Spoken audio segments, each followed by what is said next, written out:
Hello, everybody. Thank you for coming to this talk. It's great to see so many people interested in local variable type inference. As was said, my name is Miro Cupak, and I'm with a Canadian company called DNA Stack. Our mission at DNA Stack is to improve lives of people affected by genetic disease, and we try to do it by making a cloud-based platform for search, access, and analysis of biomedical data. And if health tech is something that you're interested in or curious about, please come find me after the talk. I'm always happy to talk about it. But in this talk, with this being a Java event, we're not talking about the domain. We're focusing on the underlying technology stack, which of course is Java, and more specifically, local variable type inference. So, I think that's enough for slides. Let's just jump straight to code, shall we? So I like learning through examples, and I'm going to write many of them throughout this talk. I'm going to write all my examples in JShell, which is Java's implementation of a REPL that we've had since version 9. If you haven't seen JShell before, don't worry about it too much. The tool is extremely easy to figure out, and I'm sure you'll get a pretty good sense for how to use it throughout this talk.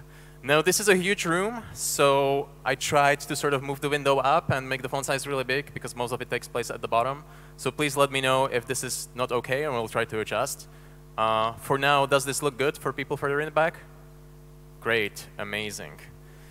OK, let's talk about local variable type inference. Local variable type inference is probably the most visible and impactful language feature that we got in Java in a while, because it affects every developer, right? And as is typical with Java features, this is not a new revolutionary concept, right? Java tends to be pretty conservative when it comes to adoption of new things in favor of stability, which is a good thing. Many languages, like Scala and C# have had this for a while. And starting with Java 10 and then further enhanced in Java 11, we now have this in our ecosystem as well. In fact, what Java 10 adds is a fairly limited form of type inference. Basically, all it does is whenever you declare a variable and you initialize it, it looks on the right side on the type of the initializer, and it infers the type on the left based on this initializer. And that's pretty much all there is to it. So what that means in practice is that starting with Java 10, we can declare local variables using the var keyword. It's actually not a keyword. It's something called the reserved type name, and we'll see what that means a bit later. So let's start. Let's create a simple variable x, and let's make it a string. And now we have a simple string variable x. And in fact, if we take a look at this variable, you can see that internally, this is actually stored as a string. So this isn't like var in JavaScript, right? This is a string, and this will always be a string. We're not losing static types or anything like that. We're just inferring based on the surrounding context. Now, if you're seeing this for the first time, you might be thinking, this seems a bit sketchy, right? There might be some case of polymorphism or some sort of a complicated scenario that I can construct that would prevent me from deriving some meaningful type. And that's actually correct, which is why there's a very specific set of rules in place sort of governing how we can use this functionality. So let's examine these. And as you've probably seen from the description of this talk, this whole talk is essentially a quiz. So this is where my part stops, this is where your part starts, and it heavily relies on your participation. So what I'm going to do through the rest of this talk, I'm going to show you 40 code snippets, mostly just simple one-liners. And for each one of them, I'm going to ask you a simple yes-no question. I'm going to ask you to raise your hand if you think the answer is yes, and then raise your hand if you think the answer is no. And what I'm interested in seeing is how well you do as a group of Java developers. Besides raising your hand for the answer, I would also ask you to count how many questions you get right. And then at the end, we can do a final poll, and you'll be able to see how well you do compared to other people in the audience. OK? Sounds good? Great. So remember, two things. Raise your hand for the answer that you think is correct, and count the number of answers that you get right. So let's start with generics. That's right, diving right in. So I'm going to create a simple list here, and I'm going to make it an array list, let's say, of type string. Now, my first question is, will this compile? Who thinks this will compile? Who thinks this will not compile? OK, everybody thinks this will compile. And of course, you are correct. I wouldn't start with anything super tricky. This, of course, works. And in fact, this is the kind of feature that this local variable type inference was specifically designed for. Because things can get pretty hard to read when you're dealing with generics, right? Just imagine if you map some object to a list of some other objects. This can already get pretty complex. And if we take a look at this variable list, you can see that it is indeed correctly inferred as an array list. Now, one thing to note here is that this is different from what you would normally do, right? If I was writing this from scratch, I would code to the interface and I would make it a list rather than an array list. That's not what's inferred here, right? The type inference always infers the most specific type. That's just how it works. So be careful about this. Don't just automatically refactor everything to use var when you upgrade to Java 10, because it can potentially break your code, right? If I was relying on this being just the general list, and later I assign a different implementation of a list into this variable, of course now it would be a more specific type, so it would actually break. So just keep this in mind. Now, to be fair, this actually shouldn't affect you too much, because local variable type inference was designed for local variables with very limited scope. So it doesn't happen too often that you actually reassign to a different type. OK, question 2. Declarations without explicit initialization. Now, of course, this is valid Java code. Now the question is, will this compile? Who thinks this will compile? Who thinks this will not compile? OK, heavily towards no, probably 90-10 split towards no. And you are correct, this does not compile. And this essentially just comes down to a design decision to reject this kind of variable declaration on the account of not knowing what the type was meant to be, to sort of avoid this action at a distance inference errors. Now, it should be noted that this could be inferred in theory, right? Because the compiler sees our whole source code, so it could perform some more sophisticated analysis and go further down and determine what we actually assign to this variable later. It was purely a design decision not to do that, presumably because of as a performance optimization to the compiler, but also just for clarity, right? It was decided that the intention of the person writing the code is not known on this line, so we're not going to infer that. All right, so it doesn't work without explicit initialization. How about I initialize it explicitly, but I initialize it to null? Who thinks this will compile? Who thinks this will not compile? OK, probably 80-20 split for no. And you are correct. This does not compile either. And it kind of makes sense if you think about it, right? This is basically equivalent to the scenario that we had before. Like in the scenario before, we basically don't know what the type is meant to be at this point, and we've already justified why we don't want to infer that. Now, one thing to maybe note here is that even though we've already justified why we don't want to infer the specific type, there are other things that we could have done, right? For example, we could have inferred this as null type. Null type is a very special type in Java. What's special about it is that it's a subtype of every reference type, sort of a bottom type, if you will. So we could infer that. But another feature of null type is that it only has one value, and that value is null. So this wouldn't be very useful for us, right? If this was a null type, I would never be able to assign anything to this variable because null is the only value. So that's not really good. Well, I could do sort of the opposite thing, and I could infer the most broad type, right? I could infer it as an object. But that also wouldn't be ideal, right? Because if later I decided to assign, let's say, a string to this variable, I would expect it to behave as a string. But if I inferred it as an object, I would have to do a cast everywhere, and you're risking runtime errors. So this is not good either. So we basically ran out of options, right? None of these 3 options is good for us, so we're just not going to infer this. OK, so it doesn't work with null initialization. How about I explicitly tell it that I mean this to be a null of integer? How about I still keep it as null, but give it a type? Who thinks this will compile? Who thinks this will not compile? OK, probably 90-10 split for yes this time. And the majority of you is, again, correct. This does compile. So the issue with the previous approach was purely just not knowing the type, right? If we tell it the type, we're completely fine. OK, question 5. Let's try compound declaration.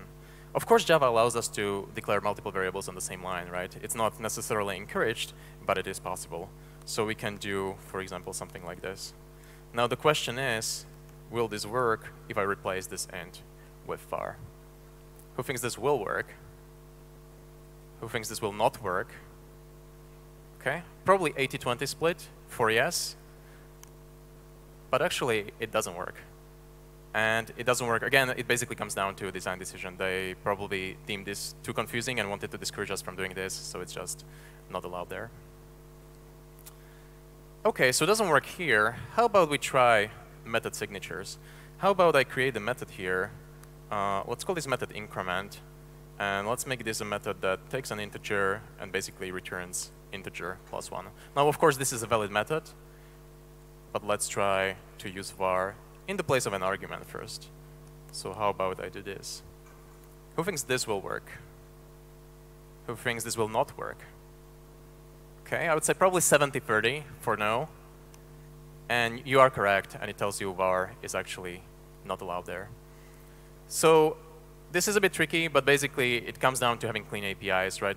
This has to do with overloading. You want to be very specific when you're dealing with this kind of thing, so it's just not allowed in method signatures there. Okay, so how about I take the first example, but instead of using var for the argument here, how about I use it as a return value? Who thinks this will compile? Who thinks this will not compile? Okay, I would say maybe 50-50 split, roughly. And actually, this does not compile. So var not allowed anywhere in method signatures. You cannot use it in place of parameters. You cannot use it as a return value. Just something to remember here. Again, the reason is basically API clarity and consistency. Question 8. Let's take a look at for loops. Sorry? Oh, right. Do it more on the top of your shell is the request here, so I will try to do that. OK, for loops. Let's create a simple for loop here, and let's use var. Let's just do something like this. Let's say less than 100, and let's say just this here. Now, who thinks this is going to work? Who thinks this will compile? Who thinks this will not compile? OK, overwhelming yes. And you are correct. Of course, this works. In fact, this is a very good use case for using var. It's something that I explicitly mentioned in the JAP. This is a use case that they were trying to target. All right, works with a for loop. How about for each? How about I do something like this? Who thinks this will compile? Who thinks this will not compile? OK. Vast majority think this will compile. A couple of people don't agree, but it does, of course, compile. And again, something this feature was just designed for. They specifically mentioned it in the JAP, like the regular for loop. This also works with for each. All right, question 10, getting a little bit more complex. Let's take a look at primitive types. If I type something like this, of course, this is completely valid Java code. Now let's try to replace it with var. Who thinks this will compile? Who thinks this will not compile? OK, a few people this will not compile, but this should have been an automatic yes, really. I mean, we've seen several similar examples here. The only trick that I wanted to show here is that if we take a look at this variable, this isn't the short that I was expecting, right? This was inferred as an int. And I just wanted to use this example to point out that there are several primitive types that all infer as an int, right? Short, byte, long, these will all become an int. So this is just something to keep in mind, again, when you're trying to sort of rewrite your code and to just use var. Remember that this is an option here. OK, how about we try hexadecimal numbers? How about I do something like this? Now, I'm going to tell you straight away that this, of course, will compile. The question is, what does this infer as? And we have a few options here, right? First of all, this can infer as an integer.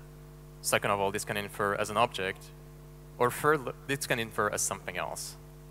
So who thinks this will be an int? OK, who thinks this will be an object? And who thinks this will be something else? OK, I would say we have an interesting split here. Probably majority of people think this will be an int. Very few people think this will be an object, but quite many people think this will be something else. So let's try this. Let's take a look at this variable, and you can see that it does actually infer as an int, right? This is just standard Java stuff. You can write integers like this. You can use the hexadecimal or binary numbers, and it's going to work just fine. But what I wanted to show here is what happens if I do this. So I've added an extra digit at the end. And what this does is now I've exceeded the size of an integer. Now this is more than 32 bits. And my question is, will this automatically infer as a long? Or will this just break? Will this just not compile? Who thinks this will automatically infer as a long? Who thinks this will not compile? OK. Probably 60-40 for inferring this as a long. But in reality, this does not compile. So that's not how type inference works, right? It's not smart enough to do this kind of inference. It actually couldn't. This could be a runtime value, right? So basically, it always tries to infer an int for primitive types. If I wanted to make this a long, I would have to do something like this, and then of course this will be correctly inferred as a long. But it doesn't happen just by default. All right, question 13. So we've tried a bunch of stuff. We've tried methods and many other things. Let's try classes. Let me create a class. Let's call it my class. And let me just use var here as an attribute variable. Let's initialize it properly and everything. Who thinks this will compile? Who thinks this will not compile? Okay, probably 50-50 split in this one, and actually doesn't work. Var is not allowed there. Again, essentially comes down to a design decision. Var was specifically designed for variables with very limited scope, local variables. They just decided that they don't want to allow this at the method level or the class level. Okay.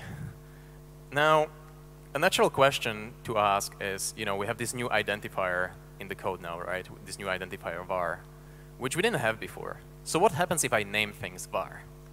And let's examine a couple of situations like these.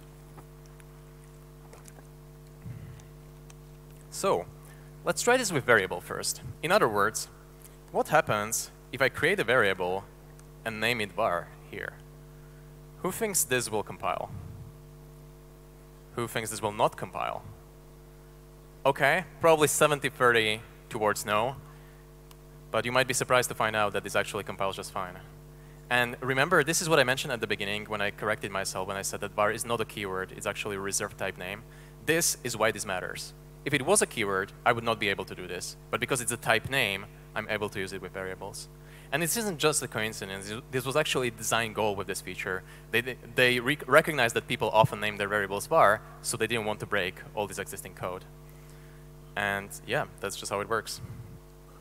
So OK, we can name variables var. So how about we try to push it even further? How about I create the method and name it var? Maybe something like this. Who thinks this will compile? Who thinks this will not compile?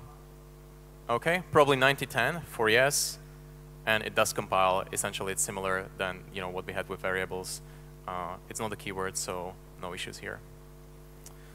OK, let's continue this. How about I create a class and name it var? Who thinks this will work? Who thinks this will not work?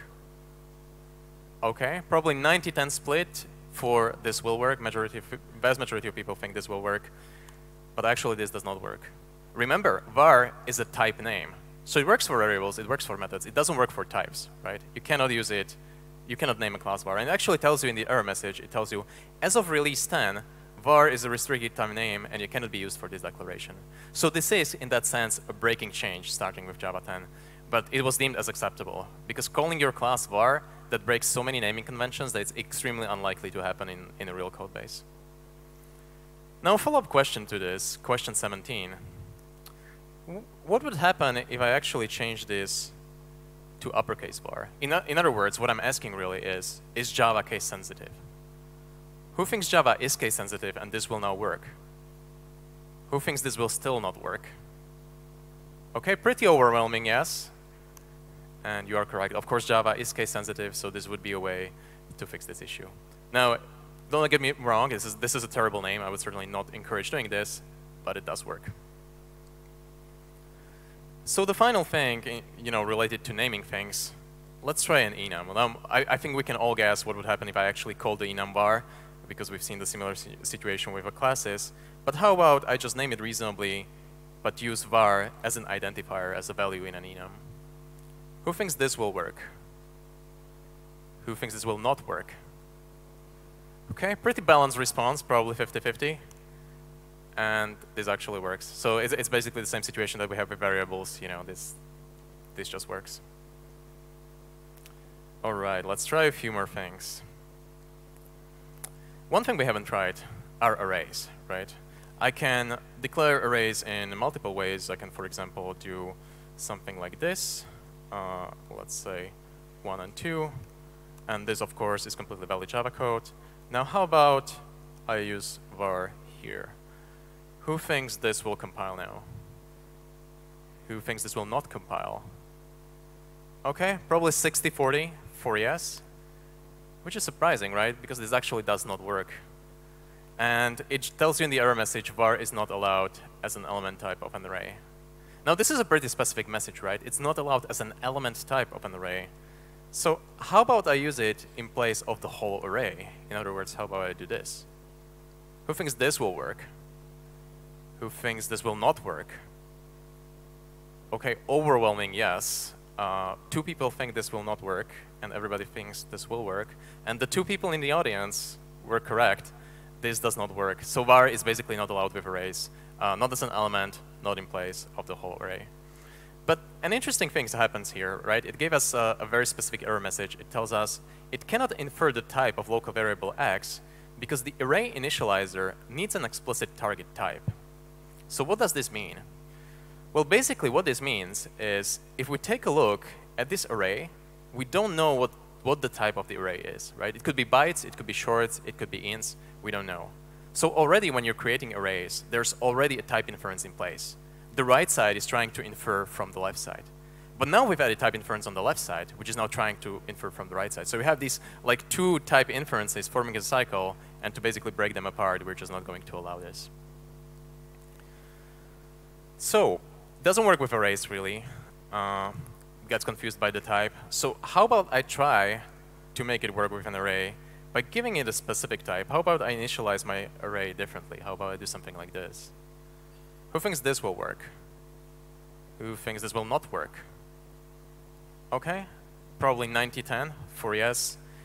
And you are correct, this indeed fixes the problem. So the issue again is purely not knowing the type. If I explicitly tell it, I mean this as an array of ints, this is going to work just fine.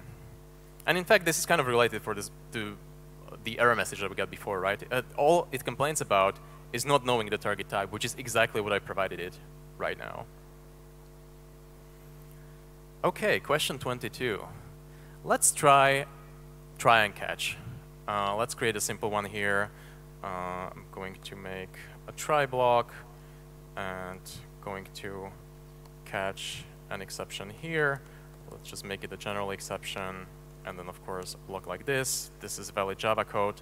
Now let's try to use local variable type inference inside the try block. Who thinks this will work?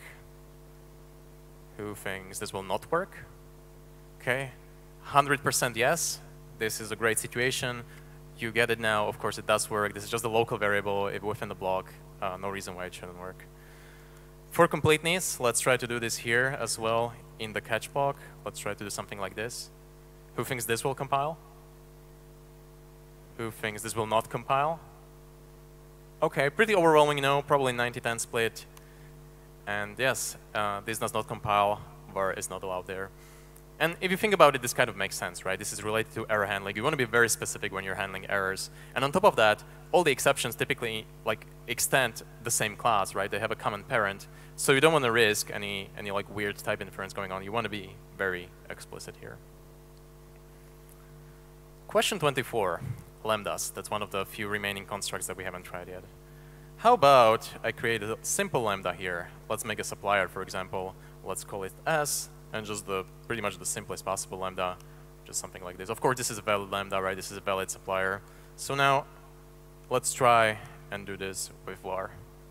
Who thinks this will work? Who thinks this will not work?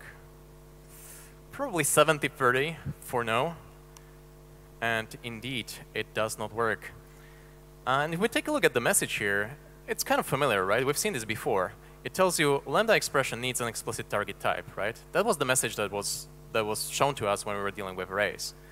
And that's basically what's happening here. We kind of have a situation similar to arrays. Basically, with lambdas, you already have type inference in place. The right side is trying to infer from the left side. Now we've added another type inference, and again, we need to break the cycle.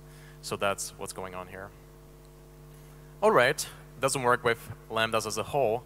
How about I use it in place of parameters in lambdas? And let's start with implicitly typed lambda parameters. So let's create a new lambda here, something that needs a parameter. Let's say consumer. And let's give it a variable x, and then maybe just print it out. Something like this. Of course, this works. So let's add var here. Who thinks this will compile now? Who thinks this will not compile? Okay, probably 50-50 split. Quite a few people decided not to participate in this one, playing it safe, I see. That's interesting. And it does actually work. It might seem sort of obvious, but this is actually an interesting one. Because the thing is that this would not work if I was running Java 10. This was a modification, an extension to local variable type inference that was added in Java 11. So it is interesting from that perspective. There's not much science to it, really. Basically, adding support for var in Lambda variables was just good for consistency. We could use it already for local variables, so it just makes sense that we'd be able to use it here.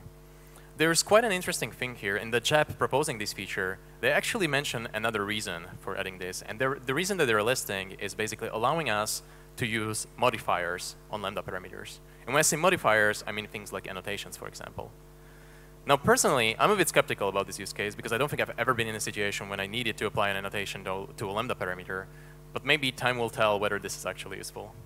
For now, I think the argument for consistency, and maybe this allowed them to simplify the grammar of the language a little bit, I think that's more of matter here. OK, let's extend this consumer that we have here. And let's make this a byte consumer. So I'm going to add a second variable here, something like this. Now, who thinks this will work? Who thinks this will not work? OK, probably 80-20 split for yes. And that's surprising to me, really, because you should all have been saying yes, right? This is exactly the scenario that I had before. It doesn't matter whether I have 2 parameters or a single parameter. This is all the same thing. But what I wanted to use this for is experiment with different combinations of things. So how about I use var for one of the arguments, but keep the other one as implicit? Who thinks this will compile?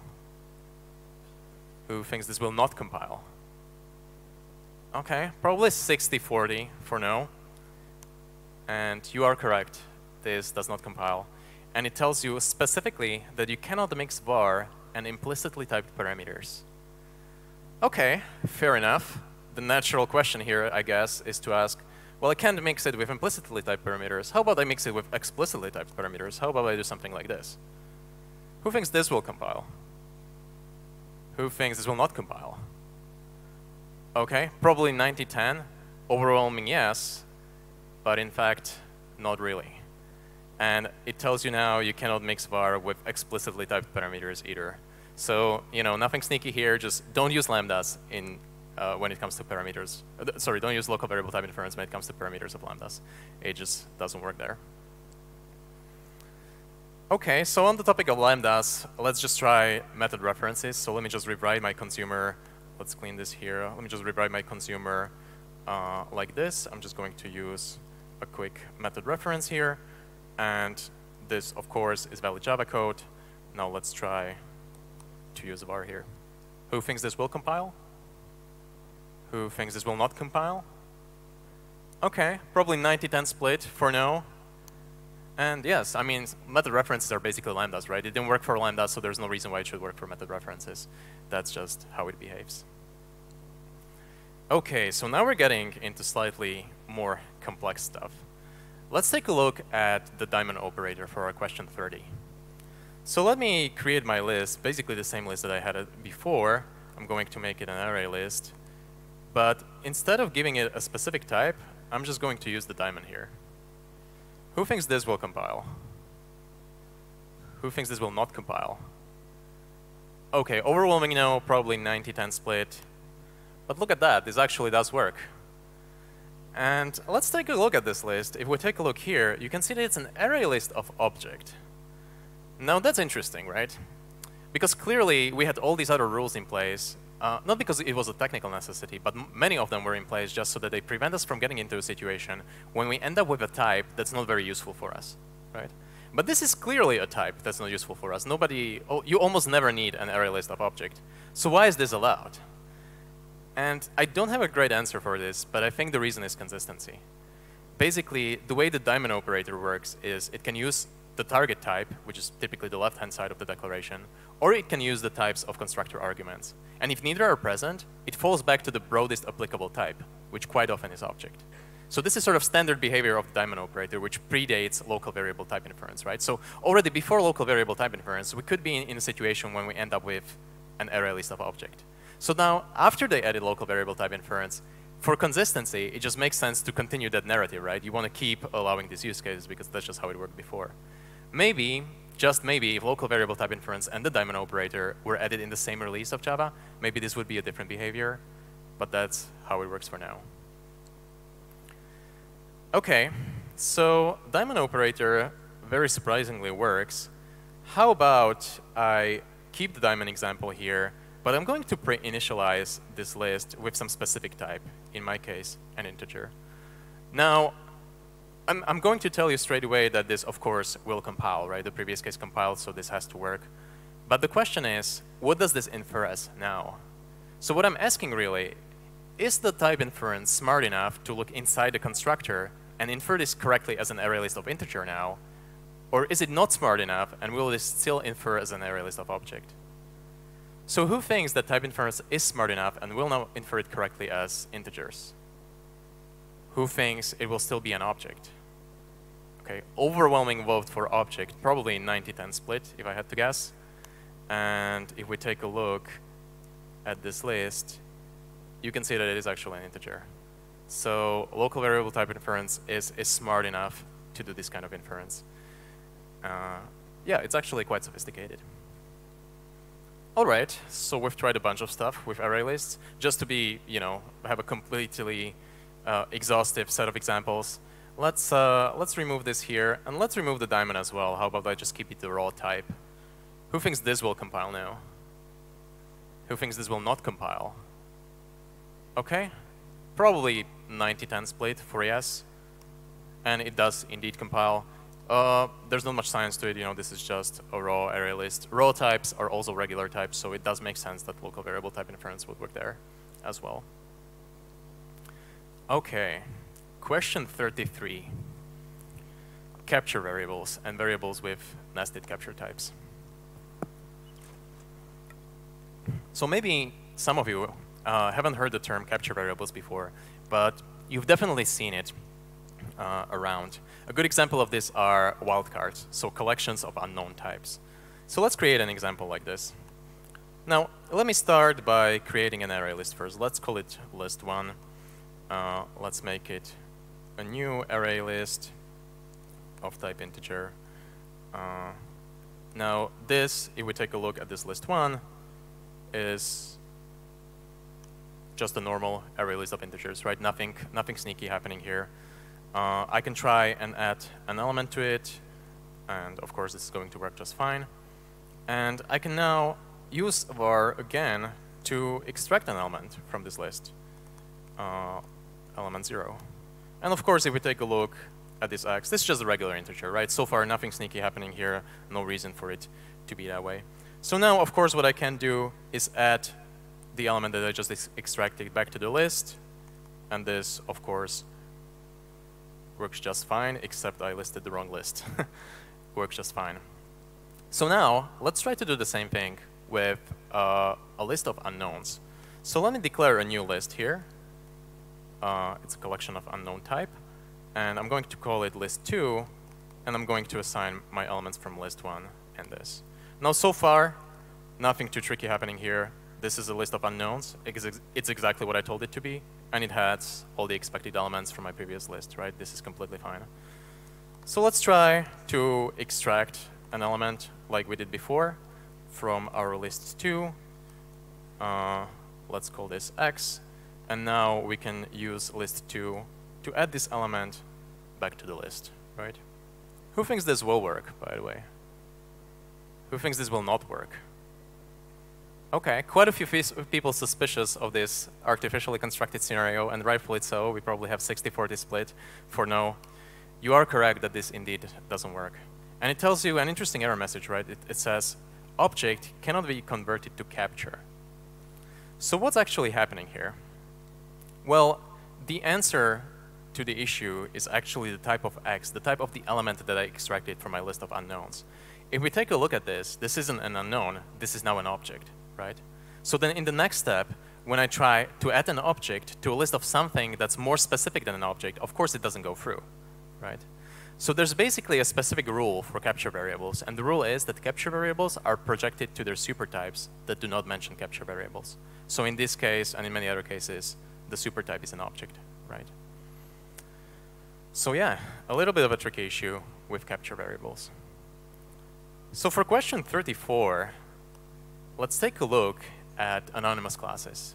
Now, one thing that's really well known about Java, I'm sure many of you have stumbled upon this at some point, is that they made a decision not to include an implementation of a pair or a tuple, right? So let's try to create one. And a very natural approach towards this would be by using an anonymous class, right? I can just create a new object here. I can start with my base class object and include a couple of arguments for the implementation of my tuple, right? I can say maybe an argument A, let's make it 1, argument B, let's make it 2, and now this, of course, is a normal implementation of a tuple. Now the question is, can I actually access it? Will this work? Who thinks this will go through? Who thinks this will not go through? Okay, probably 60-40 split for no. Many people confused, apparently. And it does go through. No big deal, right? Well, it actually kind of is a big deal, because we now have a very nice and concise and straightforward implementation of a tuple, but I bet you've never seen this before. I bet you've never seen a tuple implemented this way. And the reason you've never seen this before is because this didn't work prior to Java 10. So the reason why this didn't work is basically the type of this X that we created here. If we take a look at it, it's something pretty weird. This is not something that I can declare directly, right? So essentially what's happening here is, like capture variables, anonymous classes belong to so-called non-denotable types. Non-denotable types, what that term means is essentially those are types that don't have names. We can't name them, for example, when we're declaring them. But they are supported by the compiler to do all sorts of cool things. The thing is that they weren't exposed to us before. It was just a compiler thing. But local variable type inference now exposes this to us, which is very interesting. So what would happen before Java 10? Well, before Java 10, on this line, I'm not able to use var, right? So I need to give it a name. But an anonymous class doesn't have a name. So my only possible name here is an object, right? But now if I make it an object, of course this doesn't work, because this is just a regular object, and a regular object doesn't have an attribute called a. But with var, I was able to infer a new type, something slightly more specific than an object, that now has the right attributes. So I really like this example because it shows that var is not just sort of a syntactic shortcut, but it can actually deeply change the semantics of your programs, right? And this is a really cool feature to take advantage of. I wouldn't necessarily recommend that, because for somebody reading your code, in order for them to understand this, they would essentially have to be aware of this trick. But it is kind of a cool feature to have in place here.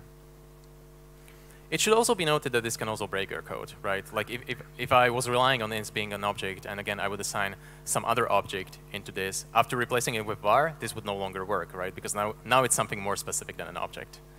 So quite tricky when you're dealing with anonymous classes.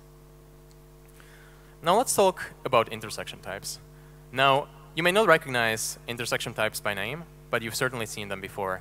They look something like this. I can create a new type T here, and I can say this extends multiple things, for example, number and comparable. And let's call this T and make a method that generates it. We can call a method make intersection type, and let's make it return null.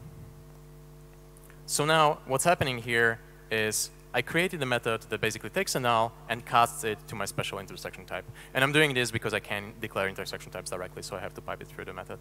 So now let's create a variable and assign the result of this method. Who thinks this will work? Who thinks this will not work? Okay, pretty even split. Let's say 50-50. This does actually work. Of course, it's a null.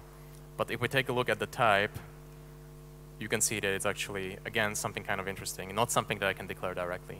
So what we have here is essentially the same situation that we had with anonymous classes. These intersection types are also non-denotable types, but through var, they are exposed to us. OK, so for the final 4 questions, and I hope we have enough time to get through this, let's take a look at a new feature. I want to take this opportunity to teach you something that's new in Java 13 or Java 12, depending on how you look at it. And this new feature that we're talking about are switch expressions. Switch expressions are not actually even a full feature. They're what's called a preview feature, which means that they're not enabled by default, but you have access to them, but they might change in backward compatible ways. So you can pass a special flag to the launcher and the compiler to get access to these, so we can actually see it here. If I take a look at my environment, I'm giving it enable preview flag, and this gives me access to preview language features. Switch expressions are essentially an extension to the switch statement that makes it work as an expression. So this also solves two slightly annoying aspects of switch. The default scoping of switch blocks, right? Everything is a single scope. And the default control flow behavior, and this sort of fall through of switch blocks and having to use breaks everywhere. So this is basically done by introducing switch labels that kind of resemble lambdas. So I can declare a new variable here that I'm going to switch on, and then I can create a switch on this variable, and we can just say, okay, if this is 0, return 0, otherwise return 1. So sort of a simple Boolean simulation here, if you will. And I can see a few interesting things here. First of all, the result is 0. In other words, it's the result of the first branch without using any breaks. Second of all, I'm using expressions everywhere, right? These are not statements, these are expressions internally. And the whole thing is an expression, right? Because it has a return value. So that's quite interesting. There's also a convenience aspect to it, right? Obviously, the syntax is very compact, but you can even use this to aggregate multiple cases together. For example, I can do something like this, and this is going to work just fine. So since the whole thing is an expression, how about I assign it to a variable with some type inference? How about I'm actually already using X, so I'll just do something like this. Who thinks this will work? Who thinks this will not work? Okay, pretty overwhelming yes. And it does indeed work. It's just an expression. And if we take a look at the type of this variable, you can see that it's correctly inferred as an int. So the compiler was able to look at what these branches return and extrapolate from there. But that's interesting, isn't it? Right? Because this isn't like a method where I tell it what the return type is. I've never actually committed to returning the same type in all the branches of my switch. So how does it know? So question 37 is, how would this deal with a situation when I keep an integer in one branch, but return a string in the other branch? Who thinks this will still compile? Who thinks this will not compile? Okay, probably an 80-20 split for no, but this does actually work, and you can see that it's 0. Interesting, isn't it? So follow-up question, question 38. What does this infer as? What is the type of y? So let's think about it, right? We essentially have three options here. Option number 1, the compiler did some analysis. It determined that our x is 0, so it determined which branch we're getting into, and then it saw that as an integer, and it inferred it as an integer. Option number 2, the compiler couldn't do such analysis, so it checked all the branches. It saw that we have a string in one of them, integer in the other one, so it tried to come up with the closest common supertype, and it inferred this as an object. And option number 3, it inferred it as something else. So who thinks this is option number 1 and we get this inferred as an integer? Who thinks this is option number 2 and we get this as an object? And who thinks this is number 3 and this is something else? Okay, interesting. We have almost exactly even split across all the three options. So let's test this out. And we can see that it's definitely something else and something really long and complex. So what's going on here? Well, what happened here, so first of all, option 1, that was never on the table, right? Because X can be supplied in runtime. There's no way the compiler can know which branch we're going to go into. Otherwise, the other branch would be just that code, right? So that was never on the table. The compiler did actually go the route of option 2, and it tried to come up with the closest common supertype. But because we're now not restricted to denotable types with local variable type inference, it was able to actually find something slightly more specific than an object. And you can really do very well because there's a lot of stuff going on. This is actually an intersection type of 4 interfaces, and some of them are generic and parameterized, so it's kind of hard to read. But it determined that what integer and string have in common are serializable, comparable, constable, and constant desc. And if you're thinking, well, the first two kind of make sense, but I haven't heard of the other two, that's completely OK. The other two were actually added in Java 12.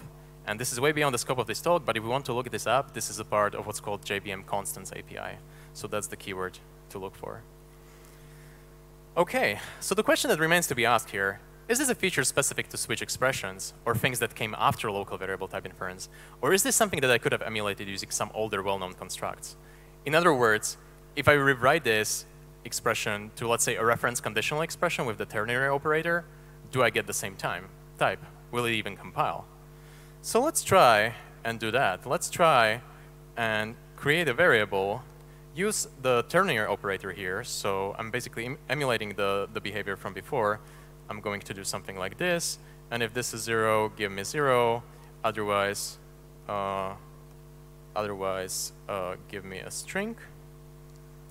And the question is, what's going to happen? So first of all, who thinks this will compile? And I get the same type that I got with the switch expression, so the complex type. OK. Who thinks this will compile, but I get a different type? And who thinks this will not compile?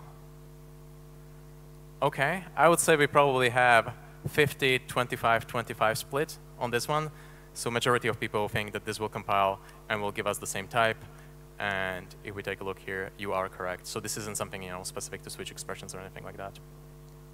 To map it to a more general principle, switch expressions, like conditional expressions based on the ternary operator, are poly expressions. So basically, the way they work is that if the target type is known, the type is pushed down to each arm, and the type of the switch expression is the target type. If the target type is not known, which is what we have here, a standalone time is computed by combining the types of each arm. And when I say combining, I mean essentially applying capture conversion. So this is kind of the same rule that we had with capture variables, if you remember it. Remember projecting to supertypes.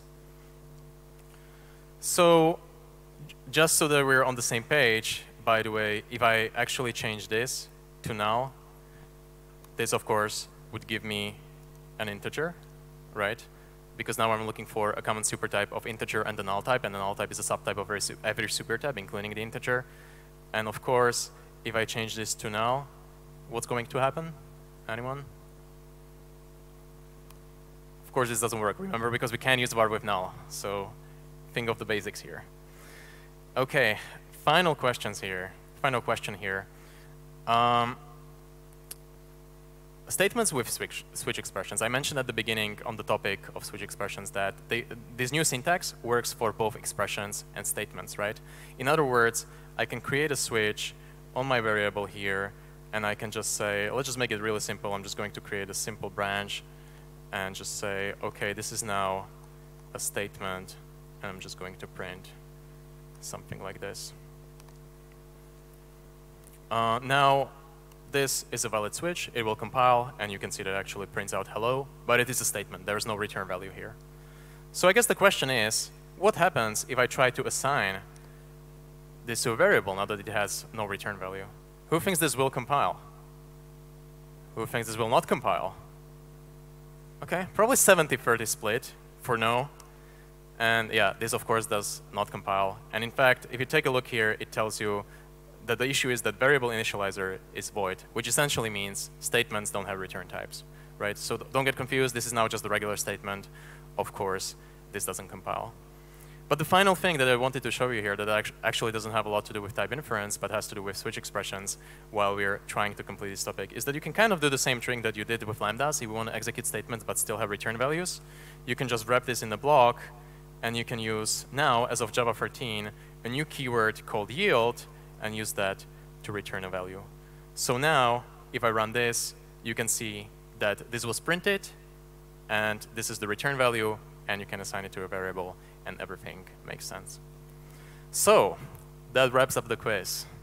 How did you do? So let's try this out. So who got 20 or more correct? That's 50%. That's a passing grade.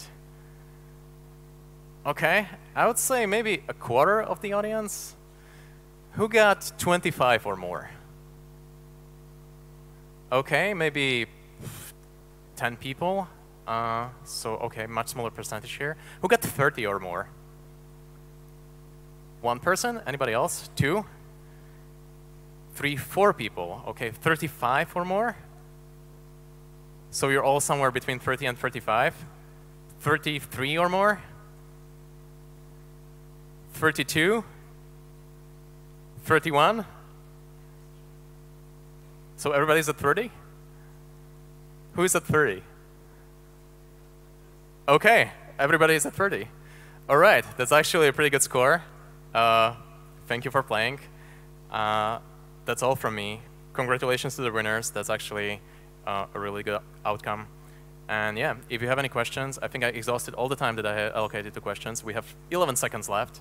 So just come up and say hi. I'll be around. And otherwise, thank you. I hope you had fun and enjoy the rest of Devoxx. Thank you very much. It was Miro Cupak.